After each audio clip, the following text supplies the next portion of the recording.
When awful darkness and silence reign over the great Gromboolian plain, through the long, long wintry nights, when the angry breakers roar as they beat on the rocky shore, when storm clouds brood on the towering heights of the hills of the Chankly Bore, then through the vast and gloomy dark there moves what seems a fiery spark, a lonely spark with silvery rays, piercing the coal-black night.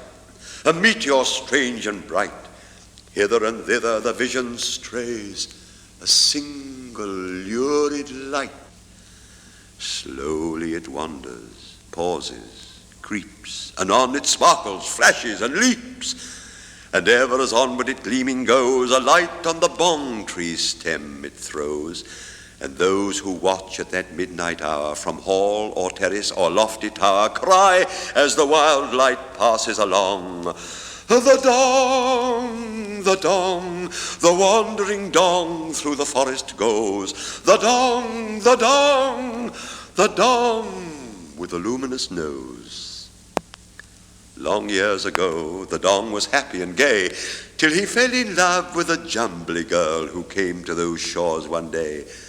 For the Jumblies came in a sieve, they did, landing at eve near the Zamary Fid, where the oblong oysters grow, and the rocks are smooth and grey, and all the woods and the valleys rang with the chorus they daily and nightly sang.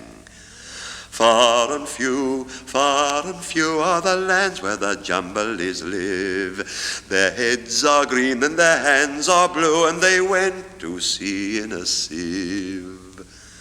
Happily, happily passed those days, while the cheerful Jumblies stayed. They danced in circlets all night long to the plaintive pipe of the lively Dong, in moonlight, shine, or shade. For day and night he was always there, by the side of the Jumbly girl so fair, with her sky-blue hands and her sea-green hair, till the morning came of that hateful day when the Jumblies sailed in their sieve away. And the Dong was left on the cruel shore, gazing, gazing forevermore, ever keeping his weary eyes on that pea-green sail on the far horizon, singing the Jumbly chorus still as he sat all day on the grassy hill. Far and few are the lands where the Jumblies live.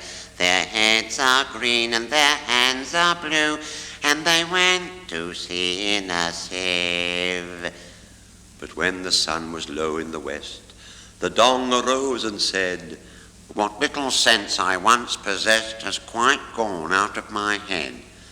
And since that day he wanders still by lake and forest, marsh and hill, singing, "Oh, somewhere in valley or plain might I find my Jumbly girl again. Forever I'll seek by lake and shore till I find my Jumbly girl once more." Playing a pipe with silvery squeaks, since then his Jumbly girl he seeks, and because by night he could not see, he gathered the bark of the twangum tree on the flowery plain that grows, and he wove him a wondrous nose, a nose as strange as a nose could be, of vast proportions and painted red, and tied with cords to the back of his head.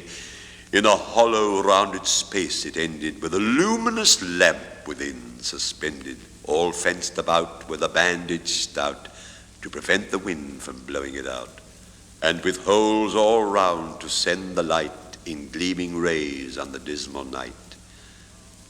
And now each night and all night long, over those plains still roams the Dong, and above the wail of the chimp and snipe you may hear the squeak of his plaintive pipe. While ever he seeks, but seeks in vain, to meet with his Jumbly girl again, lonely and wild all night he goes, the Dong with a luminous nose. And all who watch at that midnight hour, from hall or terrace or lofty tower, cry, as they trace the meteor bright, moving along through the dreary night, "'Tis the hour when forth he goes, The Dong with a luminous nose, yonder, over the plain he goes. He goes! He goes! The Dong with a luminous nose!